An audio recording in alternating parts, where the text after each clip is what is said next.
Hello everyone, teacher educated India में आप लोगों का एक बार फिर से बहुत बहुत स्वागत है। जिनमें में हम पढ़ेंगे जीव विज्ञान की कुछ महत्वपूर्ण शाखाएं। तो जैसे कि पहला इसमें एपीकल्चर। एपीकल्चर जो हमारा होता है वो मधुमक्खी पालन के अध्ययन से संबंधित होता है। ये बहुत ज़्यादा पूछा जाता है और ये बहुत ही ज़्यादा इंपॉर्टेंट है आपका एपीकल्चर, इसीलिए मैंने यहाँ पे स्टार बना दिया है। एपीकल्चर हमारा मधुमक्खी पालन के अध्ययन से संबंधित है। बहुत सारे एग्जाम्स में पूछा गया है कि मधुमक्खी पालन से संबंधित कौन सी जीव विज्ञान की शाखा है, तो वो हमारी एपीकल्चर है, मधुमक्खी पालन के अध्ययन से संबंधित। दूसरी होती है सेरीकल्चर। सेरीकल्चर भी इंपॉर्टेंट है। एक्चुअली मैंने जितनी भी इसमें ब्रांचेस ऐड किए हैं वो सारी बहुत इंपॉर्टेंट है, तो अच्छे से ध्यान से लेक्चर को सुनिएगा और यदि समझ में ना आए तो आप कमेंट में पूछ सकते हैं। तो सेरीकल्चर जो है हमारा वो रेशम कीट पालन से संबंधित है, ये भी बहुत इंपॉर्टेंट है। सेरीकल्चर होता है रेशम कीट पालन के अध्ययन से संबंधित। तीसरी है हमारी पीसी कल्चर। पीसी कल्चर जो होती है वो मत्स्य पालन के अध्ययन से संबंधित होती है, क्योंकि मत्स्य जो होती है, मछलियाँ जो होती हैं वो फिशीज़ में आती हैं, तो पीसी कल्चर फिशीज़ से आप याद रख सकते हैं। तो पीसी कल्चर जो होता है वो मत्स्य पालन के अध्ययन से संबंधित होती है। चौथी शाखा है हमारी माइकोलॉजी की। माइकोलॉजी जो होता है वो कवकों के अध्ययन से संबंधित होती है। सबसे ज़्यादा जो कन्फ्यूज़न पॉइंट होता है वो माइकोलॉजी और फाइकोलॉजी में होता है। इन दोनों पॉइंट्स में बहुत ज़्यादा कन्फ्यूज़न होती है। अक्सर बच्चे जो है फाइकोलॉजी में कवक का अध्ययन टिक मार्क कर देते हैं और इसकी वजह से क्या होता है, आंसर गलत हो जाता है। तो माइकोलॉजी जो होता है वो कवकों के अध्ययन से संबंधित होता है और जो फाइकोलॉजी होता है आपका फाइकोलॉजी वो शैवालों के अध्ययन से संबंधित होता है। फिर नेक्स्ट है हमारा पोमोलॉजी। पोमोलॉजी जो है वो फलों के अध्ययन से संबंधित होते हैं, क्योंकि पोम क्या होता है, फल का ही एक फैमिली होती है, ठीक है। तो पोमोलॉजी जो होती है वो फलों के अध्ययन से संबंधित होती है। फिर नेक्स्ट है हमारा ऑर्निथोलॉजी।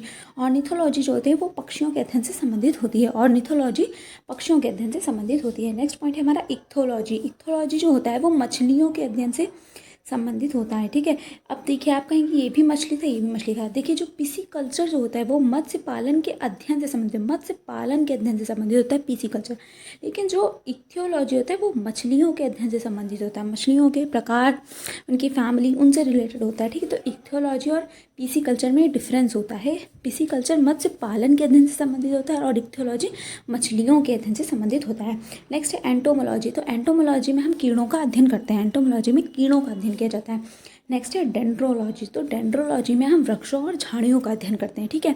वृक्षों और झाड़ियों का अध्ययन करते हैं डेंड्रोलॉजी में। नेक्स्ट हमारा ऑफियोलॉजी। ऑफियोलॉजी जो होता है वो सर्पों के अध्ययन से संबंधित होता है, यानी कई प्रकार के सांप जो होते हैं हमारे, उनके अध्ययन से रिलेटेड होता है। तो ऑफियोलॉजी में सर्पों के अध्ययन से संबंधित होता है। नेक्स्ट पॉइंट देखते हैं। नेक्स्ट है आपका सौरोलॉजी। सौरोलॉजी होता है वो छिपकलियों के अध्ययन से संबंधित होता है, सौरोलॉजी। और लास्ट है आपका सिल्वीकल्चर। तो सिल्वीकल्चर जो होता है वो आपका काष्ठी पेड़ों के संवर्धन से संबंधित होता है, जो कि एक जंगल विज्ञान की एक शाखा होती है, काष्ठी पेड़ों के संवर्धन से संबंधित होता है आपका सिल्वीकल्चर। तो ये थे कुछ इंपॉर्टेंट जीव विज्ञान की शाखाएं।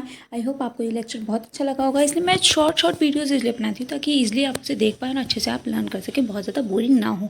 इसलिए अगर आपको ये लेक्चर अच्छा लगा हो तो मेरे चैनल को अगर आपने सब्सक्राइब नहीं किया है तो कर लीजिए। बाकी आपकी इच्छा, बेल आइकन पे क्लिक कर लीजिएगा ताकि आगे की नोटिफिकेशंस मिलती रहें। और वीडियो को अपने दोस्तों के साथ शेयर कीजिए ज़्यादा से ज़्यादा, और अच्छी लगी तो वीडियो को लाइक करें।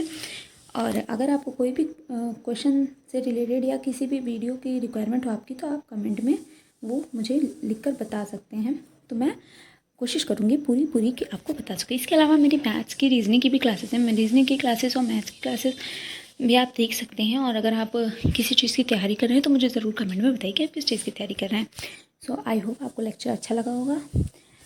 तो मिलते हैं दोस्तों नेक्स्ट लेक्चर में। सो जय हिंद, जय भारत सभी को।